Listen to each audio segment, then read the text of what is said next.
Good morning नमस्कार विद्यार्थी मित्रों। भौतिक विज्ञान विषयना प्रकरण नंबर 7 ऑल्टरनेटिंग करंट ना लेक्चर नंबर 14 ની અંદર આપણે મળીએ છીએ। આના પ્રીવિયસ લેક્ચરની અંદર આપણે એલસી દોલનો પરિપથ વિશે અભ્યાસ કર્યો હતો। એલસી દોલનો એટલે શું, એનો વિદ્યુતભારનું વિકલ સમીકરણ આપણે તાર્યું હતું અને એનો ઉકેલ આપણે મેળવ્યો હતો। એ આપણને સમીકરણ એવું મળ્યું હતું d2q by dt square plus q by lc is equal to 0। આ સમીકરણનો ઉકેલ આપણને એવો મળ્યો હતો q બરાબર qm cos omega 0 t plus 5। આના ઉપરથી આનું વિકલન કરી આપણે પ્રવાહનું સમીકરણ લીધું હતું I બરાબર im sin omega 0 t। આ વિદ્યુતભાર કોસ વિધેય મુજબ બદલાય છે, પ્રવાહ સાઇન વિધેય મુજબ બદલાય છે।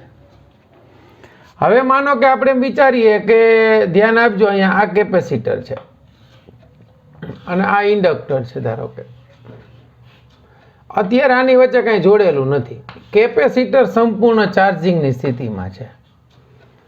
કેપેસિટર સંપૂર્ણ ચાર્જિંગની સ્થિતિમાં છે એટલે કેપેસિટરની અંદર સંગ્રહ પામતી ઉર્જા મારે ગણવી હોય તો એ વિદ્યુત ઉર્જા ઇઝ ઇક્વલ ટુ આમ લખી શકું qm²/2c। આ કેપેસિટરની વિદ્યુત ઉર્જા થઈ ગઈ।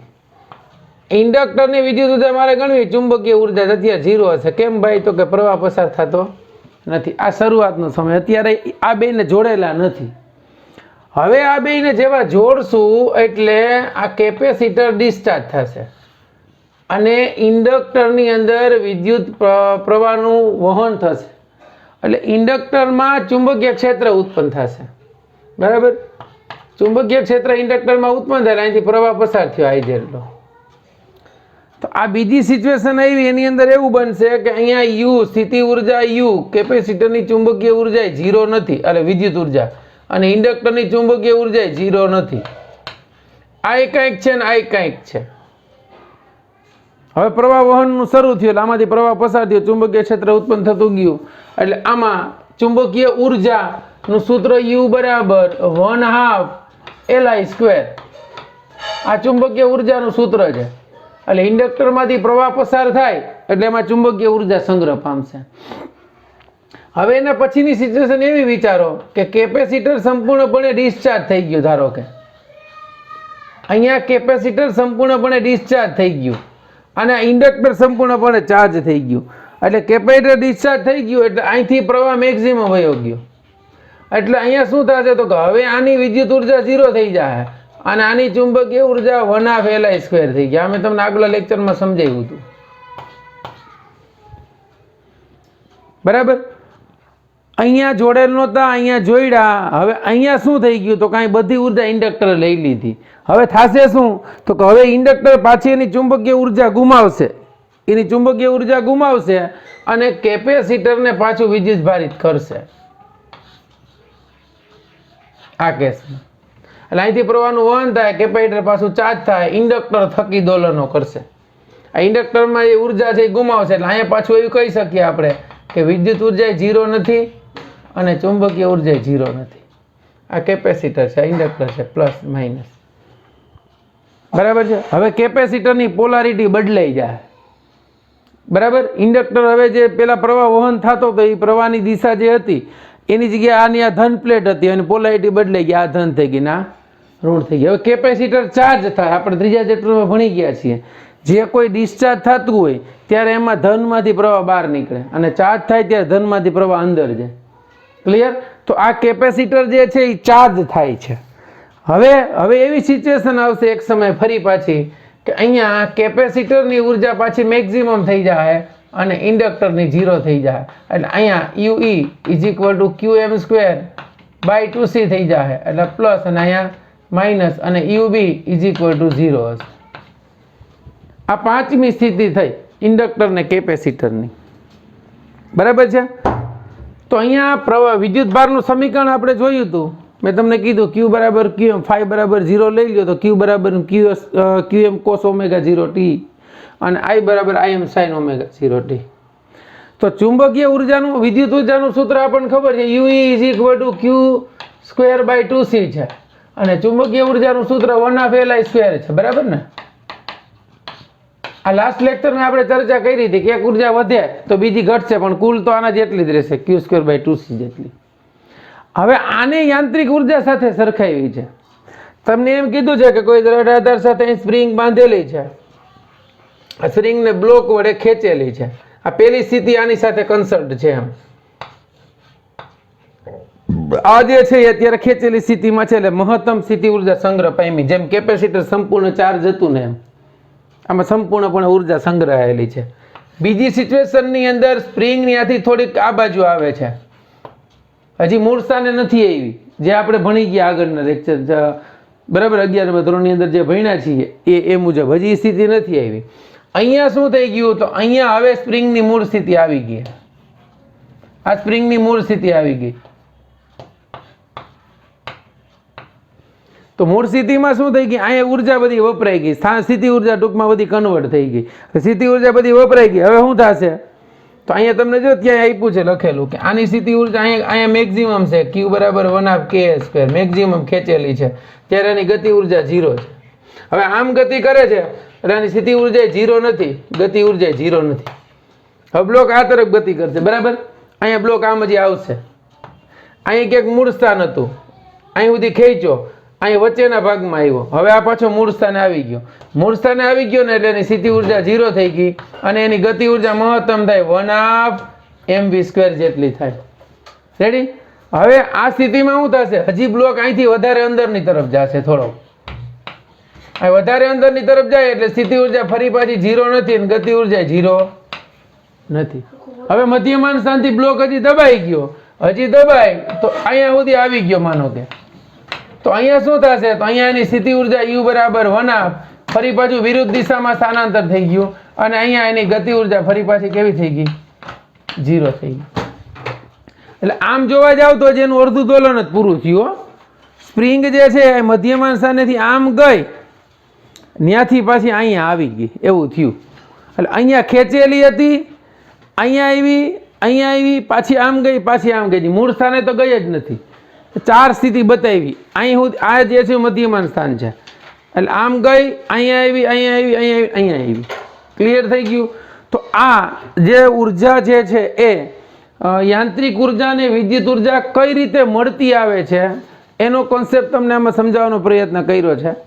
આમ તમે જોવા જાઓ તો હવે આપણે સમીકરણ જો લખવું હોય તો આપણે આ યાંત્રિક ઉર્જાનું સમીકરણ એવું લખીએ છીએ, d2x/dt² plus b/m dx/dt plus k/m into x = f0/m. અહીંયા આપણે cos ωt ફોર્મ લખો અથવા sin ωt ગમે એ લખી શકો. આ યાંત્રિક ઉર્જાનું સમીકરણ છે.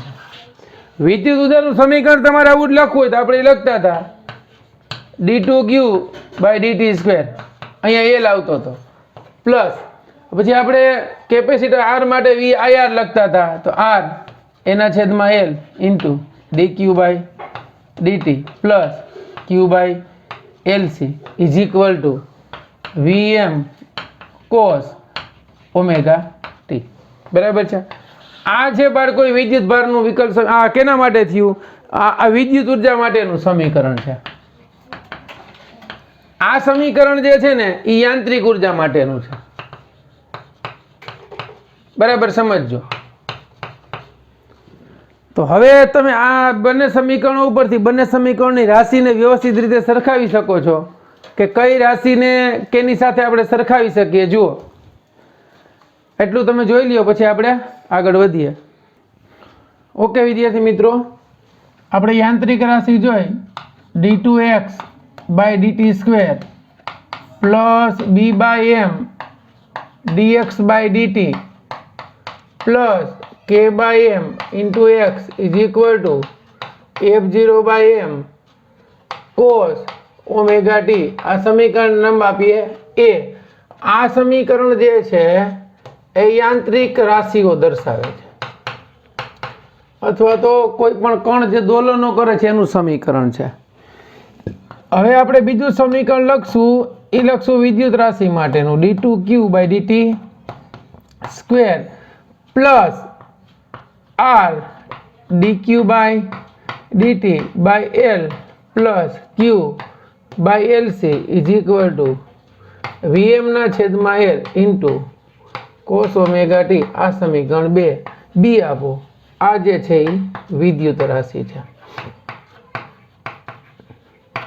સમીકરણ એ અને બી પરથી તમે જો રાશિઓની સરખામણી કરો તો વિદ્યુત રાશિની યાંત્રિક રાશિ માટે આપણે એમ કહી શકીએ કે અહીંયા x છે તો અહીંયા વિદ્યુત ભાર છે, અહીંયા અવમંદન અચળાંક છે તો અહીંયા અવરોધ છે. જો સરખામણી કરતા જાઓ, અહીંયા દળ છે તો અહીંયા ઇન્ડક્ટન્સ L છે, અહીંયા Q તો x આવી ગયો, પછી K/M છે તેની સામે 1/LC છે, પછી અહીંયા F0 આવર્ત બળ છે તો અહીંયા આવર્ત વોલ્ટેજ છે.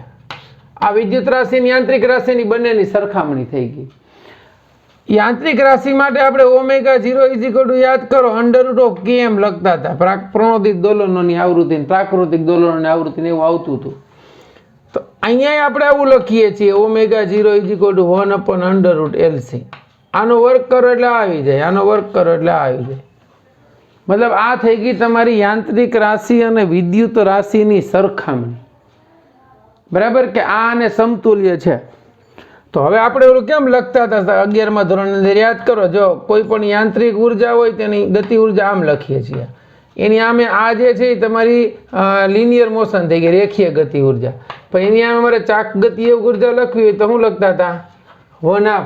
આ ચાક ગતિ માટે અહીંયા દળ હતો, ત્યાં શું આવે? I આવે, યાદ કરો, અને v ની જગ્યાએ ઓમેગા આવે. એટલે આ ચાક ગતિય ઉર્જા થઈ ગઈ, આ રેખીય ગતિ ઉર્જા થઈ ગઈ. આ રેખીય ચાક ગતિ એમાં યાંત્રિક ઉર્જા થઈ ગઈ. કઈ થઈ ગઈ? તો યાંત્રિક ઉર્જાનું સમીકરણ મારે લખવું હોય તો યાંત્રિક ઉર્જા માટે 1/2 લખી શકીએ. અહીં એમની જગ્યાએ શું આવશે? તો કે ઇન્ડક્ટન્સ L ને v ની જગ્યાએ I. પૂરું. જેમ x નું વિકલન કરતા વેગ મળે એમ I નું વિકલન, આપણે q નું વિકલન કરતા I મળે ને. તો અહીં v ની જગ્યાએ શું લખશું? I. x ની જગ્યાએ q આવ્યું. dx/dt તમે કરો, dx/dt એટલે આપણને વેગ v મળે. એમ dq/dt કરીએ એટલે પ્રવાહ I મળે. સરખામણી બધી આ જ થાય. જો રેડી બાળકો? તો આ યાંત્રિક રાશિ અને વિદ્યુત રાશિની સરખામણીના મુદ્દા થયા. આમાં આ જે ચર્ચા કરી એ બે બાબતો અને આની હારે કાંઈ લેવા દેવા નથી. કઈ બે બાબતો? એક પેલું કે આ ઇન્ડક્ટર જે છે એ આપણે અવરોધ, આનો આ જે છે ને એને કાંઈક ને કાંઈક અવરોધ હોય છે. આપણે અવરોધ 0 લીધો છે, અને કાંઈક ને કાંઈક અવરોધ હોય છે.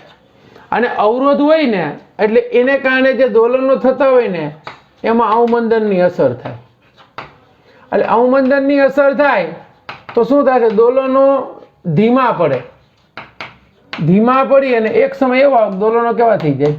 બંધ થઈ જાય. એટલે આપણે જે ચર્ચા કરી એમાં આ જે અવરોધ જે છે આદર્શ પરિસ્થિતિમાં ઇન્ડક્ટરનો અવરોધ 0 લીધો છે, પણ એને અવરોધ કંઈક હોય છે. અને આદર્શ પરિસ્થિતિ વિચારો તો આ ઇન્ડક્ટર માટે અવરોધ R બરાબર 0 હોય. માનો કે અવરોધ R 0 હોય ને તો પણ કુલ ઉર્જા અચળ રહેતી નથી. શું કામે? તો કે કુલ ઉર્જા અચળ નથી રહેતી, ક્યાંક ને ક્યાંક ઉર્જા ગુમાવાય છે. એની ઉર્જા કોઈ ને કોઈ રીતે ગુમાવાય છે. એ વિદ્યુત ચુંબકીય તરંગો સ્વરૂપે, જે આપણે નેક્સ્ટ ચેપ્ટરમાં ભણીશું, વિદ્યુત ચુંબકીય તરંગો સ્વરૂપે ઉર્જા ગુમાવે છે.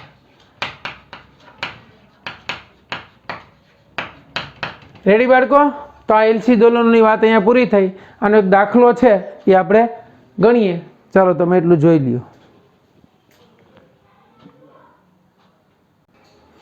ચાલો ઉદાહરણ નંબર છે 7.11.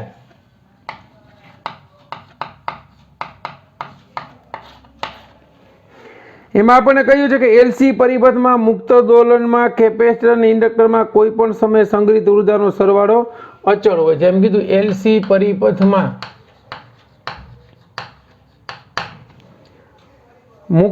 LC પરિપથમાં મુક્ત દોલન માટે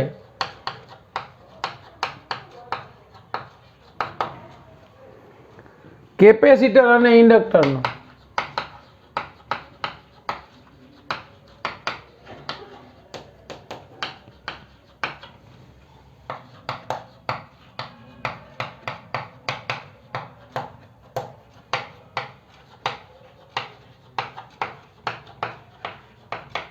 ટી સમય ઉર્જાનો સરવાળો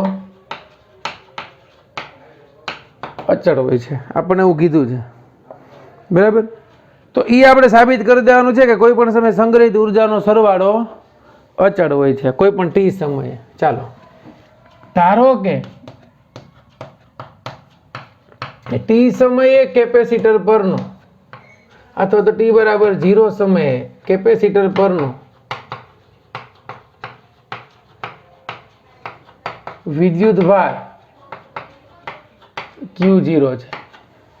તેથી તેમાં સંગ્રહ પામતી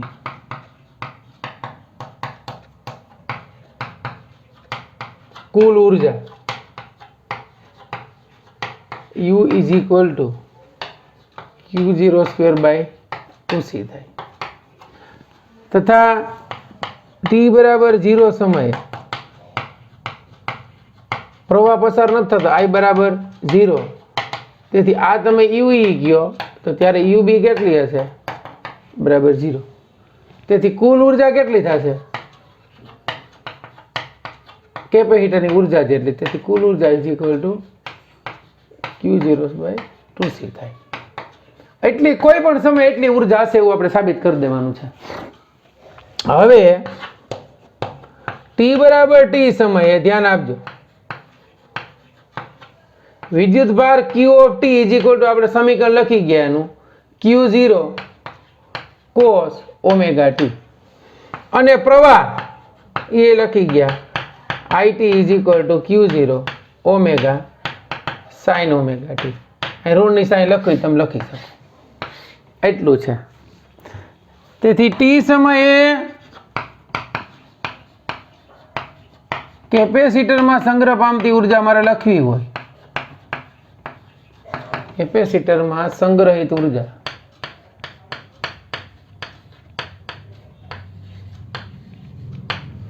UE is equal to Q2/2C, એટલે Q ની જગ્યાએ Q of T લખશું by 2C. તો QT નો સ્ક્વેર કરો એટલે કેટલો મળશે? તો કે Q0² cos² omega T by 2C. આ ઉર્જા કેપેસિટરની અંદર સંગ્રહ થઈ કોઈ પણ ટી સમયે. રેડી? હવે કેપેસિટરમાં એટલી સંગ્રહ થઈ છે, તો હવે આપણે ઇન્ડક્ટર માટે લખવી તો શું થશે બોલો? હવે ઇન્ડક્ટર માટે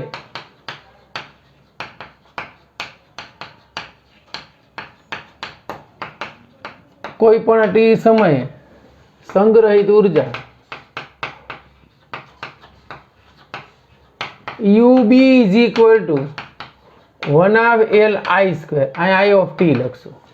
તો UB is equal to 1/2 Li નું થશે Q0 omega sin omega T એનો સ્ક્વેર, એટલે ચુંબકીય ઉર્જા ઇઝ ઇક્વલ ટુ 1/2 એમનેમ L એમનેમ Q0² ઓમેગા² sin² ઓમેગા T. આ ઇન્ડક્ટરમાં એટલી સંગ્રહ પામી. પરંતુ આપણને ખબર છે કે ઓમેગા² ઇઝ ઇક્વલ ટુ તો 1/LC થાય. તો ઓમેગા² બરાબર 1/LC થાય તો આપણે UB is equal two 1/2 L Q0² 1/LC sin² omega T મળ્યું. આ કેન્સલ થઈ ગયું એટલે ચુંબકીય ઉર્જા is equal two Q0²/2C sin² omega T. આ સમીકરણ આપણને મળ્યું ચુંબકીય ઉર્જા સંગ્રહિત પામે કેમાં? ઇન્ડક્ટરમાં. હવે કુલ ઉર્જા મારે ગણવી હોય તો કુલ ઉર્જા U is equal two UE plus UB થાય. તો કુલ ઉર્જા UE એટલે આ Q0²/2C cos² ઓમેગા T, ચુંબકીય ઉર્જા Q0²/2C sin² ઓમેગા T. આમાંથી કોમન કાઢ લઉં Q0²/2C એટલે આ થઈ ગયું 1, એટલે આપણને મળી ગયું Q0²/2C. આ ઉર્જા કુલ ઉર્જા થઈ ગઈ, જે એની પ્રારંભમાં મળતી કુલ ઉર્જાને મતલબ એના જેટલી જ થાય છે. અહીં યાદ રાખવાનું છે કે યુ એ ટી થી સ્વતંત્ર છે કે માત્ર Q0 અને C પર આધારિત છે. બરાબર બાળકો? ઓકે ઓકે વિદ્યાર્થી મિત્રો, હવે આપણો લાસ્ટ ટોપિક જે છે આ ચેપ્ટરનો એ સમજીએ. ટ્રાન્સફોર્મર.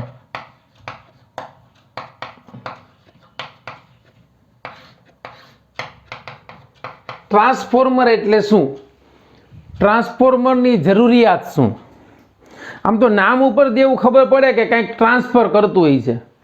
બરાબર? ટ્રાન્સફોર્મર નામ ઉપરથી આપણને એવો અંદાજ આવે કે કંઈક ટ્રાન્સફર કરતું હોય. તો કે હા, જે આપણે અત્યારે ઘર વપરાશનો પાવર વાપરીએ છીએ એ દૂરના સ્થળેથી આપણા ઘર સુધી પહોંચે છે. એને વધારે વોલ્ટેજ સાથે ટ્રાન્સમિટ કરવો પડે, કારણ કે થોડો ઘણો પાવર વ્યય રસ્તામાં થતો હોય. તો વધારે વોલ્ટેજ સાથે પાવર આવે તો એને ટ્રાન્સફોર્મર ઘટાડી શકે, એની કેરેક્ટરિસ્ટિક છે. અને ઓછા વોલ્ટેજ વાળો પાવર હોય ને તો તમને વધારીને આપી દે. એટલે ટ્રાન્સફોર્મર જે છે એનું મેઇન કામ શું? તો કે ટ્રાન્સફોર્મર એ એસી વોલ્ટેજને વધારી અને ઘટાડી શકે.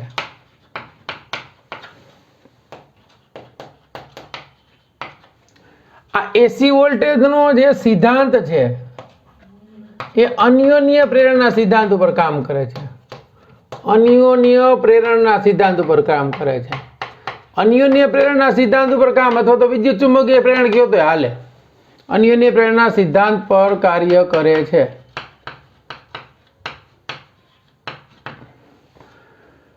હવે ટ્રાન્સફોર્મર જે છે એ આપણે વાત કરી કે વોલ્ટેજને વધારી અને ઘટાડી શકે. વધારવા એટલે શું? જ્યાંથી આવતા હોય એને ઇનપુટ કહેવાય, જ્યાં આપે એને આઉટપુટ કહેવાય. બરાબર? તો હવે વોલ્ટેજ વધારે, બરાબર સમજો, જે ટ્રાન્સફોર્મર વોલ્ટેજ વધારી શકે એને કહેવાય step up transformer. Step up transformer. અને જે ટ્રાન્સફોર્મરની મદદથી વોલ્ટેજ ઘટાડી શકાય એને કહેવાય સ્ટેપ ડાઉન ટ્રાન્સફોર્મર. હાલો, આ એક એટલું કન્ફર્મ થયું. ટ્રાન્સફોર્મર જે છે એક સ્ટેપ અપ ને એક સ્ટેપ ડાઉન. આ ટ્રાન્સફોર્મર છે ને બાળકો, એ બે રીતે તૈયાર થાય. એક ટ્રાન્સફોર્મરની અંદર નરમ લોખંડનો ગર્ભ લઈએ, આમ કે ફ્રેમ લઈએ. આ નરમ લોખંડની ફ્રેમ હોય, કારણ કે એની પરમિએબિલિટી ઊંચી હોય.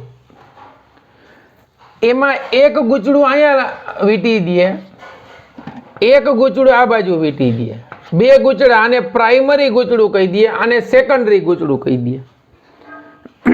આ પ્રકારના જે ટ્રાન્સફોર્મર છે એને કોર ટાઈપના ટ્રાન્સફોર્મર કહેવાય. આ પેલા કોર ટાઈપ, આ કોર ટાઈપના ટ્રાન્સફોર્મર થયા. બીજા જે છે એ સેલ ટાઈપના ટ્રાન્સફોર્મર છે.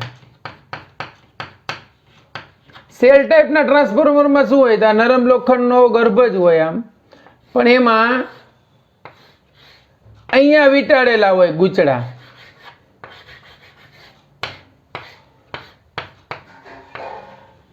પણ એ ગૂંચળા એકબીજામાં મર્જ ન થાય, ભળેલા ન હોય, એકબીજાથી અલગ કરેલા હોય, કોઈ અવાહક દ્રવ્યથી કે રીતે, અથવા એકબીજામાં એક ગૂંચળું હોય એનો આટો હોય આમ, એની વચ્ચે ગેપ હોય, એમાં બીજું ગૂંચળું હોય, એકબીજાથી અલગ કરેલું હોય. તો આ જે છે એ સેલ ટાઈપ પ્રકારના ટ્રાન્સફોર્મર થયા. આ ટ્રાન્સફોર્મરની સંજ્ઞા આવી છે, બરાબર સમજજો. આ ટ્રાન્સફોર્મરની સંજ્ઞા છે. આ ટ્રાન્સફોર્મરની સંજ્ઞા થઈ ગઈ તમારી. આ પ્રાઇમરી અને આ સેકન્ડરી. હવે મેં તમને કીધું આના બે પ્રકાર છે. એક સ્ટેપ અપ ટ્રાન્સફોર્મર છે અને બીજું સ્ટેપ ડાઉન છે. સ્ટેપ અપ તમને વોલ્ટેજ વધારીને આપે, ધ્યાન આપજો. તો સ્ટેપ અપ ટ્રાન્સફોર્મરની પરિપથ સંજ્ઞા આવી થશે. જો આ ગૂંચળું થઈ ગયું. અહીંયા આની આટાની સંખ્યા વધારે હશે એટલે આ પ્રાઇમરી, આ સેકન્ડરી. સેકન્ડરીના આટાની સંખ્યા પ્રાઇમરી કરતાં વધારે હોય તો આને સ્ટેપ અપ ટ્રાન્સફોર્મર કહેવાય. અને જો આવું હોય, આ NP NS એટલે NS લેસ ધેન NP, આને કહેવાય સ્ટેપ ડાઉન ટ્રાન્સફોર્મર.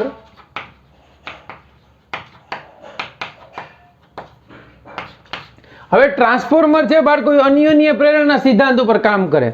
અન્યોન્ય પ્રેરણા સિદ્ધાંત ઉપર કામ કરે એટલે શું?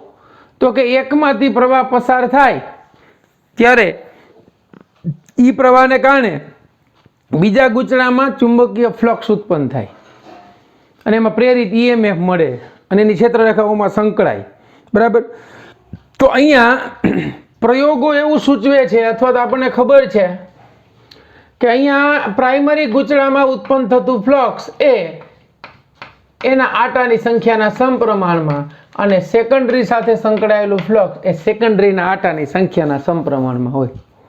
તો આપણે બેનો ગુણોત્તર લઈ લઈએ. φs ના છેદમાં φp ઇઝ ઇક્વલ ટુ આપણને મળશે ns ના છેદમાં np. બંનેના અચળાંકો ઉડી ગયા. ખાસ ધ્યાન આપજો. બે પ્રકારના ટ્રાન્સફોર્મર આપણે જોયા. એમાં પ્રાઇમરીમાં ઉત્પન્ન થતું ફ્લક્સ એ પ્રાઇમરીના આટાની સંખ્યા ઉપર અને સેકન્ડરીમાં ઉત્પન્ન થતું ફ્લક્સ સેકન્ડરીના આટાની સંખ્યા ઉપર આધાર રાખે. તો હવે φs ઇઝ ઇક્વલ ટુ આમ લખી શકું φp ns ના છેદમાં np. જો એટલો કોન્સેપ્ટ જ યાદ રાખવાનો છે ટ્રાન્સફોર્મરમાં એટલે પૂરું થઈ ગયું. હવે આનું વિકલન કરી નાખીએ. dφs ના છેદમાં dt is equal two dφp ના છેદમાં dt ઇન્ટુ ns ના છેદમાં np. ટ્રાન્સફોર્મરની જરૂરિયાત આપણને પહેલા ખબર પડી ગઈ. હવે આપણે સમજીએ થોડુંક. બરાબર. હવે ફેરાડેના નિયમ મુજબ dφ/dt એટલે તો E થાય. ફેરાડે આપણને એવું કીધું કે ફ્લક્સમાં થતા ફેરફારનો સમય દર EMF જેટલો હોય અને કેવો લેન્ઝના નિયમ મુજબ ઋણ હોય. તો આના બરાબર લખી શકું ES, આના બરાબર લખી શકું EP NS ના છેદમાં NP. તો હવે માઇનસ માઇનસ ગયા તો ES ના છેદમાં EP is equal two NS ના છેદમાં NP is equal two VS ના છેદમાં VP પણ લખી શકાય. એની જગ્યાએ V. બરાબર સમજો. તો હવે બાળકો તમને જે આ સૂત્ર મળ્યું ધ્યાન આપજો. બસ આ સૂત્ર ઉપર ટ્રાન્સફોર્મર આવી ગયું. બધું દાખલા પૂછાય તો આના ઉપરથી હશે. અહીંયા આપણને જે સૂત્ર મળ્યું ES ના છેદમાં EP is equal two NS ના છેદમાં NP ઇઝ ઇક્વલ ટુ લખી શકીએ VS ના છેદમાં VP is equal two R અથવા તો લેમડા કહેવાય. આને ટ્રાન્સફોર્મેશન ગુણોત્તર કહેવાય. ટ્રાન્સફોર્મેશન ગુણોત્તર, ટ્રાન્સફોર્મેશન રેશિયો. એ ટ્રાન્સફોર્મેશન ગુણોત્તર R ગ્રેટર ધેન 1 હોય. બરાબર સમજો. એ R ગ્રેટર ધેન 1 હોય તો હું આમ લખું NS ના છેદમાં NP ગ્રેટર ધેન 1 થઈ ગયું. એટલે શું થયું ભાઈ? તો કે NS ગ્રેટર ધેન NP થયું.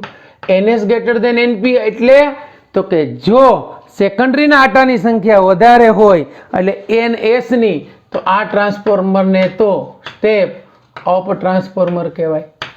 એટલે સ્ટેપ અપ ટ્રાન્સફોર્મર માટે ટ્રાન્સફોર્મેશન રેશિયો ગ્રેટર ધેન 1 હોય. બરાબર સમજો. તમને બુક્સની અંદર ક્યાંક ઉલ્લેખ કર્યો હશે. ત્યાં તમને ટ્રાન્સફોર્મેશન રેશિયો નથી આપ્યો પણ ત્યાં તમને સીધું આપ્યું છે કે NS ગ્રેટર ધેન NP હોય. હવે NS ગ્રેટર ધેન NP થયું તો આ બે તો સરખું છે. આના ઉપરથી આમ કહી શકીએ ને ES ગ્રેટર ધેન EP. સમજાણું? તો R લેસ ધેન 1 હોય તો શું થશે ભાઈ? તો કે NS ના છેદમાં NP લેસ ધેન 1 થઈ ગયું. તો NS NP કરતા નાનું થયું તો ES EP કરતા નાનું થયું. તો આવા ટ્રાન્સફોર્મરને કહેવાય સ્ટેપ ડાઉન ટ્રાન્સફોર્મર. અને સ્ટેપ ડાઉન ટ્રાન્સફોર્મર જે છે એના માટે હંમેશા R લેસ ધેન 1 હોય ભાઈ. તો એટલું ક્લિયર થયું આપણને. હવે હવે હવે તો કે ટ્રાન્સફોર્મરમાંથી પસાર થતો પાવર, હવે પાવર P, તો પાવર P બરાબર તો આપણે EI લખીએ કે VI લખીએ, ધ્યાન આપજો. હવે આદર્શ ટ્રાન્સફોર્મર માટે ઇનપુટ પાવર બરાબર આઉટપુટ પાવર. ઇનપુટ પાવર એટલે PI બરાબર EI ઇન્ટુ II, અને આઉટપુટ પાવર એટલે EO IO. ઇનપુટ એટલે પ્રાઇમરી ગૂંચળું કહું તો ES IS આના બરાબર EP પ્રાઇમરી EP ના છેદમાં IP is equal two ES ના છેદમાં IS. આદર્શ ટ્રાન્સફોર્મર માટે બે પાવર સરખા હોય તો આમ લખી શકું EP IP is equal two ES IS. તો આના ઉપરથી તમને ES ના છેદમાં EP ઇઝ ઇક્વલ ટુ મળે IS ના છેદ IP ના છેદમાં IS, અને ES ના છેદમાં EP એને કહેવાય R. એટલે આનો મતલબ શું થયો ભાઈ? તો કે R ગ્રેટર ધેન 1 માટે IP ગ્રેટર ધેન IS થયું. IP એટલે પ્રાઇમરીના ગૂંચળામાં પ્રવાહ વધારે થયો. પ્રાઇમરીના ગૂંચળામાં પ્રવાહ વધારે થયો એનો મતલબ એવો થયો કે R ગ્રેટર ધેન 1 થયું. પ્રાઇમરીમાં પ્રવાહ વધારે થયો, સેકન્ડરીમાં ઓછો થયો. સેકન્ડરીમાં ઓછો એટલા માટે થયો કે એ ના આટાની સંખ્યા વધારે છે એટલે એનો અવરોધ વધારે છે. ક્લિયર થઈ ગયું બાળકો?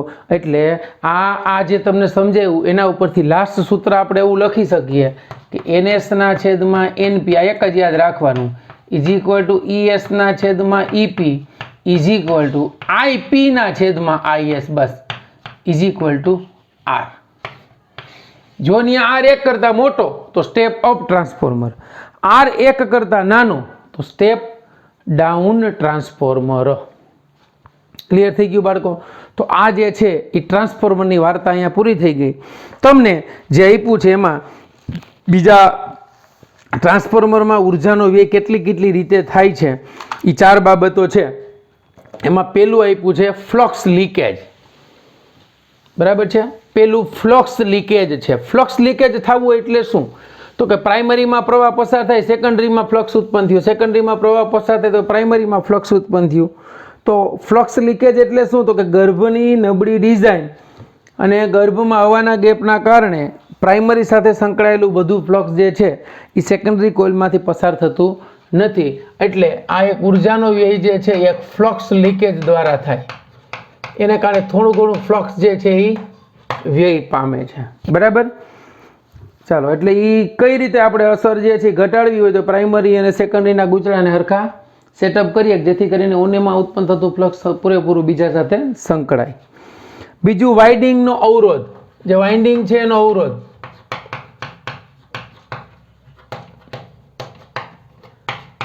તો વાઇન્ડિંગનો અવરોધ જે છે આપણને વપરાતા તારને કેટલાક અવરોધ હોય છે. અવરોધ હોય ને એટલે એને કારણે પાવર વ્યય થાય P બરાબર I² R. આ મુજબ પાવર વ્યય થાય. બરાબર? ચાલો, તો એ માટે આપણે પાવર વ્યય ઘટાડવા શું કરવું પડે ભાઈ? તો કે અવરોધ જે છે એનો ઘટાડવો પડે. અવરોધ ઘટાડવા માટે R ઘટાડવા શું કરવું પડે? આડછેદ વધારવો પડે. R ઘટાડવા માટે R બરાબર યાદ કરો ρl ના છેદમાં A. તો એ શું કરવું પડે? વધારવું પડે. એ વધારતા તાર કેવો વાપરવાનો? જાડો. જો તાર જાડો વાપરવામાં આવે તો આનું નિવારણ થઈ શકે, વાઇન્ડિંગનો અવરોધ ઓછો થઈ શકે. ત્રીજું છે એડી પ્રવાહો. એડી પ્રવાહો તો આપણને ખબર છે કારણ કે આમાં કોપર જ વપરાશે, તારમાં એલ્યુમિનિયમ વપરાય પ્રવાહ વહનની અંદર, વિદ્યુતનું સારું વહન કરી શકે. તો એડી પ્રવાહની અસર ઘટાડવા માટે આપણે શું કરવાનું ભાઈ? તો કે એડી પ્રવાહ તો ઉત્પન્ન થશે. આપણને કીધું છે જો કે ચુંબકીય ફ્લક્સ લોખંડના ગર્ભમાં એડી પ્રવાહ પ્રેરિત કરે, પરિણામે ઉષ્મા ઉત્પન્ન થાય, તેથી ઉર્જામાં ઘટાડો થાય અને પટ્ટીના બનેલા ગર્ભનો ઉપયોગ કરી આ અસર ઘટાડી શકે. એડી પ્રવાહની અસર ઘટાડવા માટે શું કરવાનું? તો કે ટ્રાન્સફોર્મર જે બનાવીએ છીએ એમાં પટ્ટીનો ઉપયોગ કરવામાં આવે. એટલે આપણે ઓલા ખાંચાનો ઉપયોગ નથી કર્યો કે ભાઈ કોઈ વાહક હોય એને ચુંબકીય ક્ષેત્રમાં ગતિ કરાવો તેમાં સ્લોટ પાડી નાખો તો એ એડી પ્રવાહની અસર શું થઈ જાય? ઘટી જાય, કારણ કે એનો ગાળો પ્રવાહનો કપાઈ જાય, એટલે એરિયામાં ફેરફાર થઈ જાય, એટલે એટલું ફ્લક્સ ઓછું ઓલું થાય. બરાબર? તો એડી પ્રવાહનો આ રીતે આપણે ઘટાડી શકીએ. એક હિસ્ટેરિસિસ સાયકલ છે. હિસ્ટેરિસિસ સાયકલ એટલે શું એ આપણે સમજી ગયા છીએ. હિસ્ટેરિસિસ સાયકલ એટલે એકમ કદ દીઠ વ્યય પામતી ઉષ્મા ઉર્જા એક સાયકલમાં.